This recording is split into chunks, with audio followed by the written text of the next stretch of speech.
Narito na ang mga pinakamalalaking balita sa One North Central Luzon ngayong Biyernes.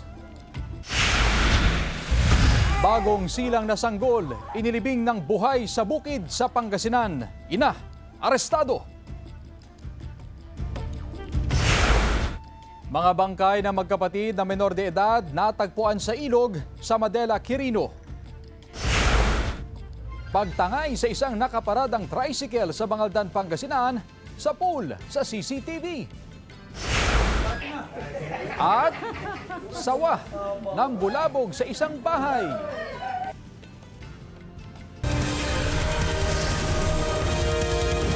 Ito ang GMA Regional TV, One North Central Luzon. Magandang hapon, ako si Chris Zuniga.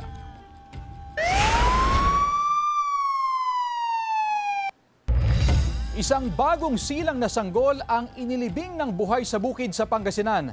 Ina ng sanggol, arestado. Naka-alerto CJ Torida.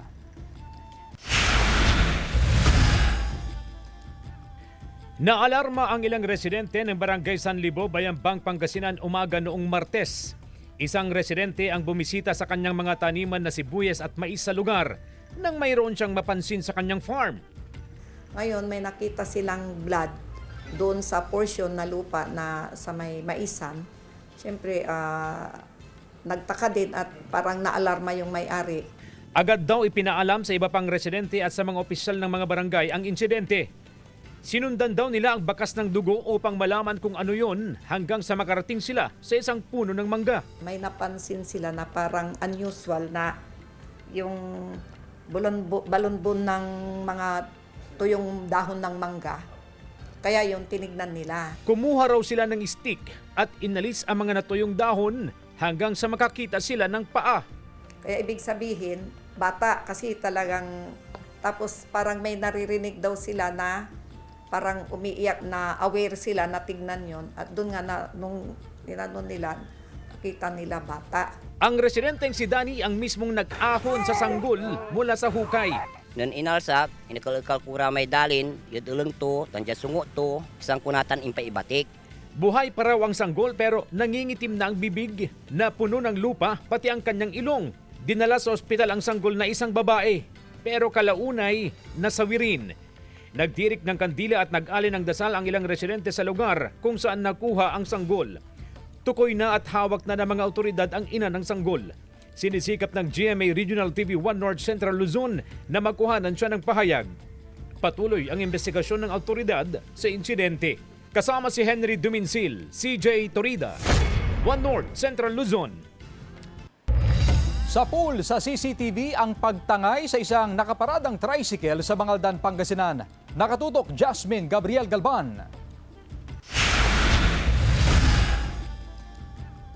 Sa video na ito, dakong 3:37 ng hapon ng Miyerkules, makikita ang dalawang lalaki naglalakad sa bahagi ng SB Drive sa Mangaldan, Pangasinan. Pagtapat sa isang nakaparadang tricycle ay huminto ang dalawang lalaki. Tumawid ang isang lalaki, diretso sa nakaparadang tricycle, habang ang isa naman ay palingalinga sa paligid na tila nagmamasid. Makalipas ng ilang minuto ay nauna nang umalis ang lalaki na kamasid sa lugar. Makaraan naman ng ilang sandali ay pinaandar na ang tricycle at tinangay na ng kawatan. Nangangambang ilang motorista dahil tila sunod-sunod na raw ang mga insidente ng pagnanakaw sa mga nakaparadang tricycle sa bayan. Opo, ingat na ingat talaga, bantay. Talagang sarado mo talaga. Kailangan may bantay ka. Kaya mahirap po mag-iwan ka talaga na walang bantay. Nagsagawa ng emergency meeting ang Poso Mangaldan at naglatag ng mga hakbang na dapat ipatupad para maiwasan ang pagnanakaw sa bayan. Mas paigtingin ng PNP at Poso ang pagroronda. Naalarma din kami. So lahat ng mga routing supervisors natin ay nagpupulong kami ngayon dahil sa pagmamando sa kakalsadaan, lalo na yung mga parking areas. Meron ng person of interest ang PNP sa mga naunang insidente ng pagtangay sa motorsiklo sa bayan.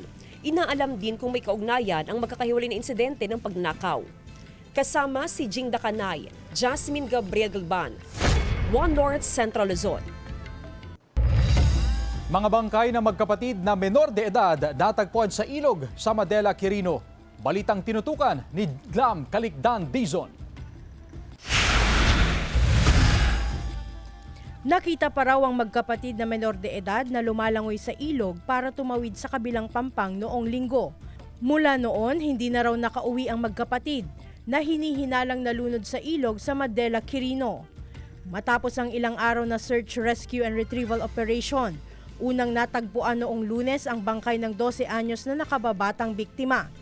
Hapon naman noong Martes, natagpuan ang bangkay ng 15 anyos na nakatatandang kapatid nito. Wala pang pahayag ang mga magulang ng magkapatid. Palutang-lutang naman sa palaisdaan ng matagpuan ng bangkay ng 77 taong gulang na babae sa Bautista, Pangasinan hapon noong Martes. Huli raw itong nakita ng kaanak madaling araw noong Martes. Kinumpirma raw ng mga kaanak sa pulisya na may sakit ang biktima. May ugali po ito na tumatakas, tinatakasan ng family. Doon siya nagawi sa may bandang Pispan. So siguro ang tendency dito is baka yun nga may sakit na Alzheimer's, nadulas, and then sa tandaan niya, hindi na rin siguro marunong maglungoy, doon na po nalunod. Glam Calicdan, Dizon, One North Central Luzon. Mga kapuso, negatibo na sa red tide ang mga baybayin ng Anda at Bolinao sa Pangasinan ayon sa BFAR Region 1. Makibalita tayo live kay Sandy Salvacio. Sandy?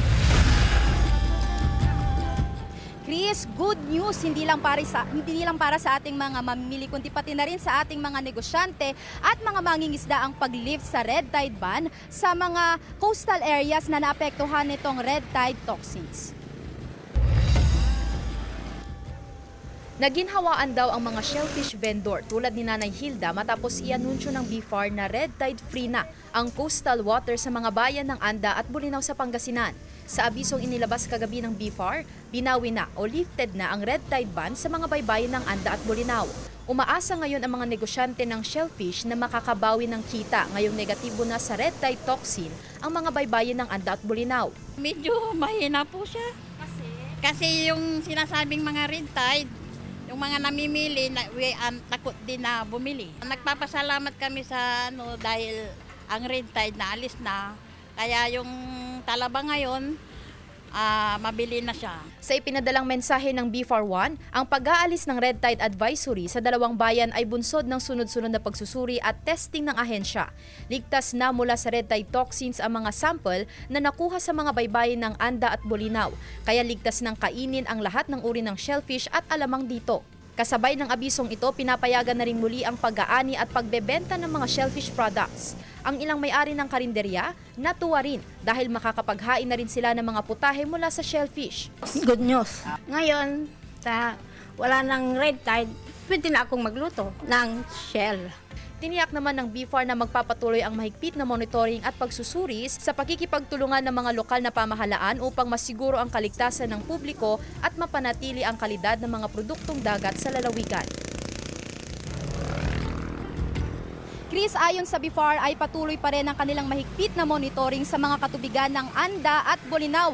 Gayon din sa ilan pang aquaculture production areas dito sa Pangasinan, katulad na lamang ng Bani, Alaminos at Infanta. Chris?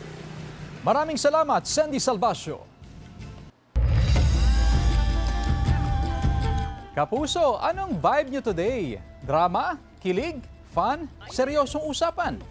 Kahit ano pa man yan, tiyak na meron yan sa GMA Play, ang official video streaming app ng GMA. Ang favorite Kapuso shows mo and so much more, nandito na. Your favorite shows and more, all just a tap away.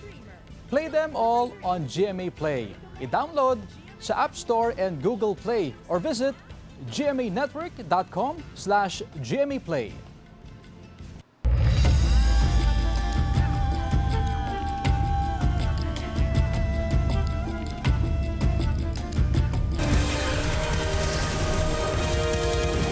Ito ang GMA Regional TV, One North Central Luzon.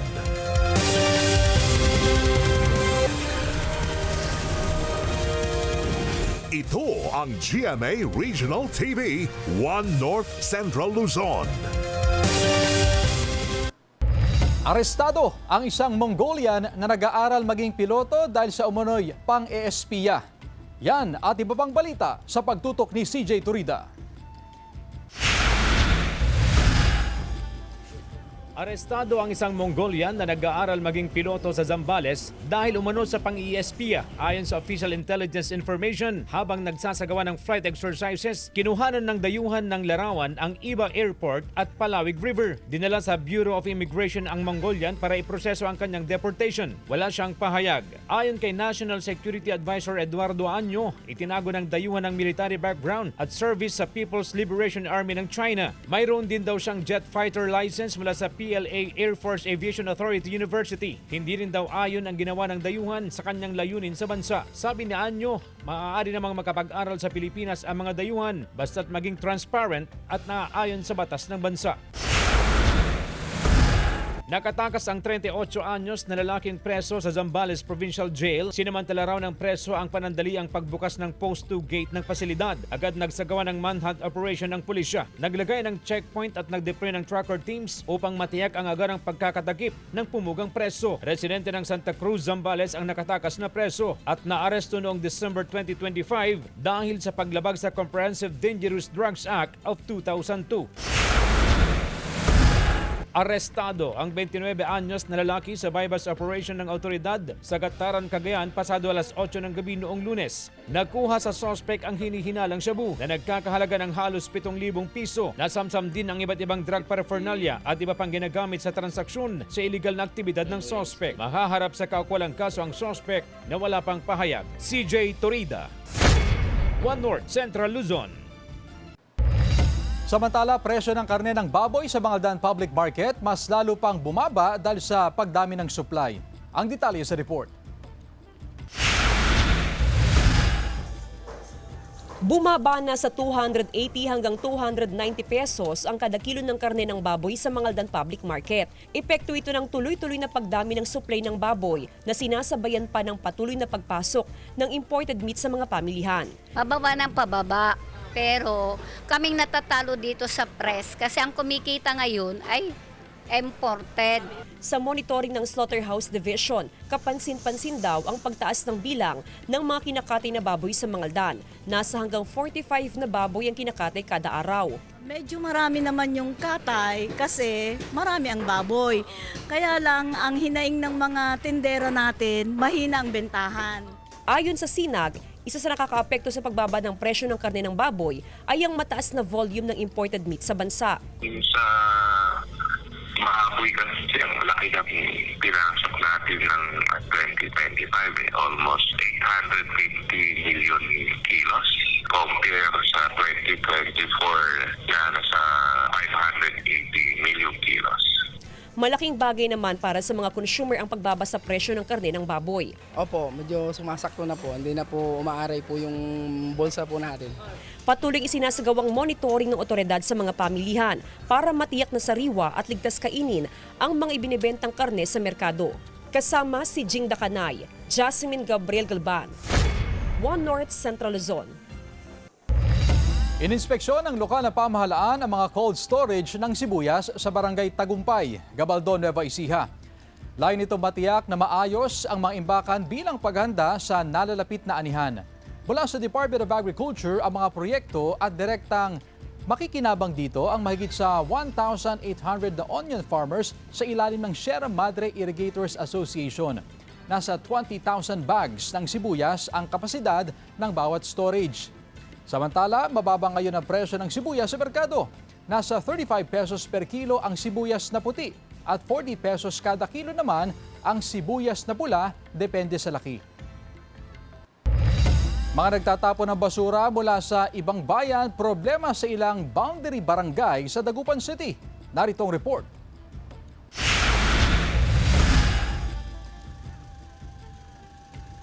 Halos araw-araw daw na problema noon sa barangay Salisay, Dagupan City ang mga tambak na mga basurang basta na lang iniwan sa gilid ng kalsada.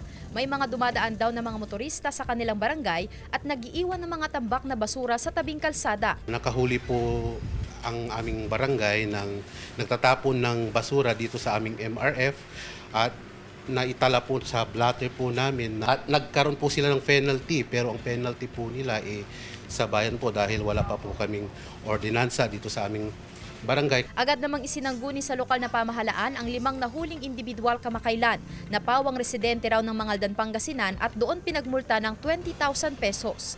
Dahil dito, araw-araw at gabi-gabi nang may nakatalagang tanod sa MRF at iba pang sityo upang maiwasan ang pagtatapon ng mga basura ng mga dayo. Every may nagpupunta pong tanod doon at meron na po kaming inassign ng mga segregator upang mabantayan ang aming MRF. Mahigpit din ang pagbabantay ng City Waste Management Division sa mga barangay sa lungsod. Ang problema natin, ma'am, hindi lang Dagupeño ang nagtatapon doon. Kasi may mga nahuli tayo, lalo na dyan sa part ng Dividencia Highway. Plano raw ng WMD na irekomenda na taasan pa ang multa sa mga lalabag sa ordinansa ng lungsod patungkol sa basura. Ang mga bisita po natin dito sa Dagupan po, sana po i-manage po natin ang basura kasi dito sa Dagupan po, mayroon po tayong task force disiplina na kung saan nagmumonitor. Kasama si Daryl Peralta, Sandy Salvacio, One North, Central Luzon. NBA All-Star Weekend mas sinubaybayan dahil sa pagsali ng Phil-Am players na sina Dylan Harper at Ron Harper Jr. Balitang Sports, hatid ni Martin Javier.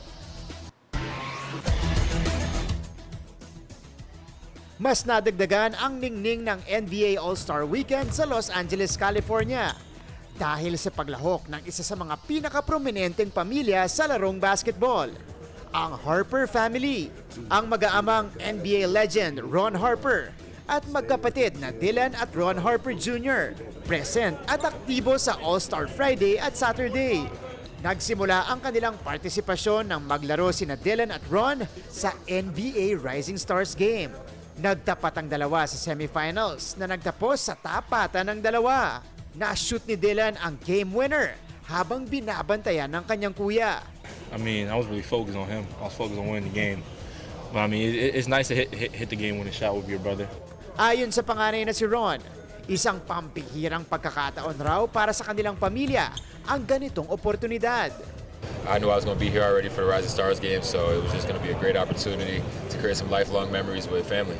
We want to make it out to the Philippines for sure. Pero ang pinakamasaya raw, ang kanilang nanay na si Filipino-American Maria Harper, na isa sa kanilang mga unang mentor at coach sa paglalaro ng basketball. Nakatira si Maria Harper at ang kanyang mga magulang sa Bataan bago mag-migrate sa Amerika noong siya'y 7 taong gulang. Pero kahit matagal-tagal nang hindi nakakabalik, buhay na buhay naman ang Filipino spirit sa kanilang tahanan. We are very in touch with our Filipino side. My mom and my dad and my 3 sisters have been a really big part of my children's lives. We have Filipino traditions. Pagdating ng All-Star Saturday, naging bahagi sina Ron Jr., Ron Sr. at Dylan sa Shooting Stars event. Bagamat hindi nakuha ang panalo, malaking bagay naman daw ito para sa mag-aama na nagbiruan pa sa press con pagkatapos. At kahit nagsisimula pa lang sa NBA, ramdam ng dalawa ang suporta ng mga Pinoy sa buong mundo. People in the Philippines, you know, they love the game, they love basketball. Mula sa Los Angeles, California, Martin Javier, nagbabalita para sa GMA Regional TV.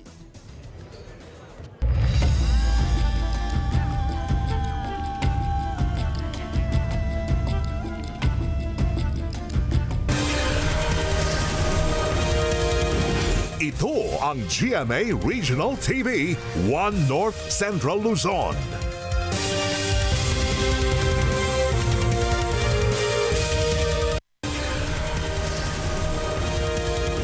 Ito ang GMA Regional TV, One North Central Luzon.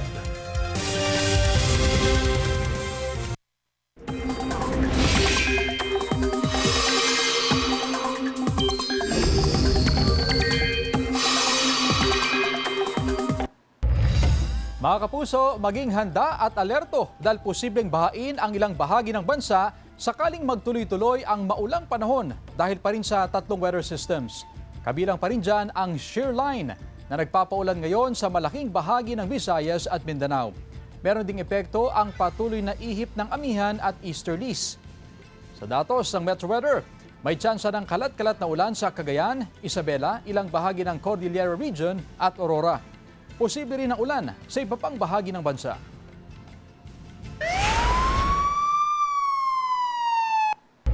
Sugatan ng driver ng SUV matapos madisgrasya sa Bantay, Ilocos Sur. Tutukan sa report. Sugatan ng 24 anyos na lalaking driver ng SUV matapos mawalan ng kontrol sa pagmamaneho sa National Highway sa Barangay Gimod, Bantay, Ilocos Sur noong Miyerkules. Napunta umano ang SUV sa kabilang linya ng kalsada habang binabagtas ang daan hanggang sumalpok ito sa road signage at dumiretso sa konkretong bakod. Ayon sa PNP, nakainom ang driver ng SUV nang mangyari ang insidente. Sugatan ng driver na wala pang pahayag.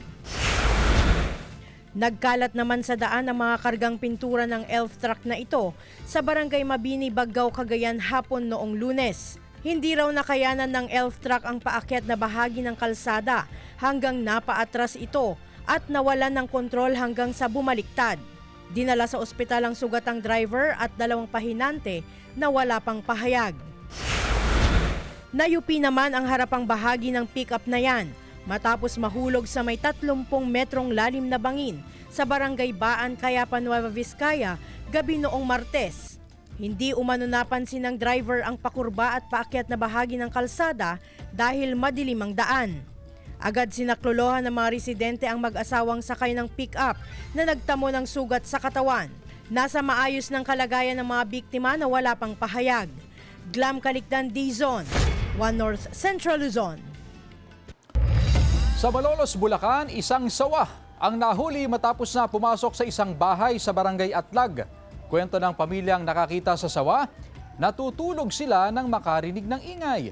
Pagbukas ng ilaw, nakita ang sawa na nakasiksik sa gilid ng isang kabinet. Humingi ng tulong ang pamilya sa barangay at pinagtulungang hulihin ang sawa. 7 metro ang haba niyan. Na-turn over na yan sa Department of Environment and Natural Resources. Wala namang naiulat na nasaktan. Payo ng DENR, kapag nakakita ng ahas sa inyong bahay, huwag itong saktan para hindi maging agresibo. Manatiling kalmado at gawa ng exit point ang ahas.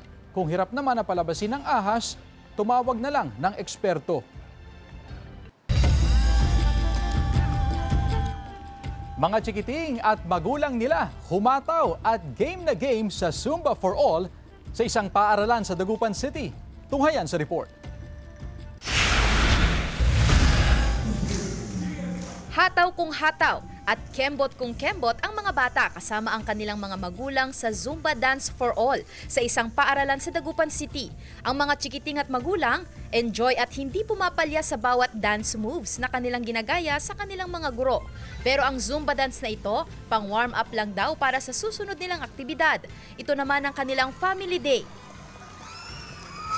Diba? To strengthen family, because they say that if you strengthen the family bonds, through play, through activities, the learning of the children will even be increasing. It will be cognitively better. Hinati sa 3 grupo ang mga estudyante mula elementary hanggang high school. I am happy. It's fun. Sobrang saya po talaga na hindi namin talaga na-experience natin. Ngayon pa may experience po namin ngayon. Magandang pagkakataon daw ito ayon sa ilang estudyante para bigyan ng short break ang kanilang mga magulang mula sa trabaho. It can be very exciting since some parents can be workaholic, and it's a great experience for them to bond with their kids.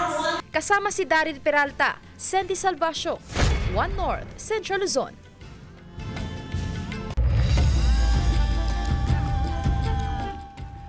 Back-to-back na saya, hatid ng Kapuso Mall Show sa Nueva Ecija at Pampanga sa linggo, February 22. Silipin sa report. Mga Kapuso, siguradong magiging exciting ang inyong weekend sa GMA Regional TV Kapuso Mall Show sa Robinsons Gapan, Gapan City, Nueva Ecija. Samahan ng cast ng Apoy sa Dugo na sina El Villanueva, Derek Monasterio, Ashley Ortega, Larkin Castor, Tonia at Fonzie. Hosted by Kaloy Tingkungko. Sa February 22, Sunday 3 p.m. sa Mall Atrium, Robinsons Gapan. Back-to-back na saya ang hatid ng GMA Regional TV sa gaganaping Kapuso Mall Show sa Robinsons Star Mill City of San Fernando, Pampanga. Makikisaya riyan ang cast ng House of Lies na sina Chris Bernal, Mike Tan, Beauty Gonzalez, Martin Del Rosario at Cocoy De Santos. Hosted by May Bautista. Sa February 22 rin yan, 5 p.m. sa Mall Atrium, Robinson Star Mills. See you there mga kapuso. Jewel Fernandez, One North Central Luzon. Habang naghihintay ng sundo, nauwi sa katuwaan ang pampalipas oras ng isang pamilya sa Plaridel, Bulacan.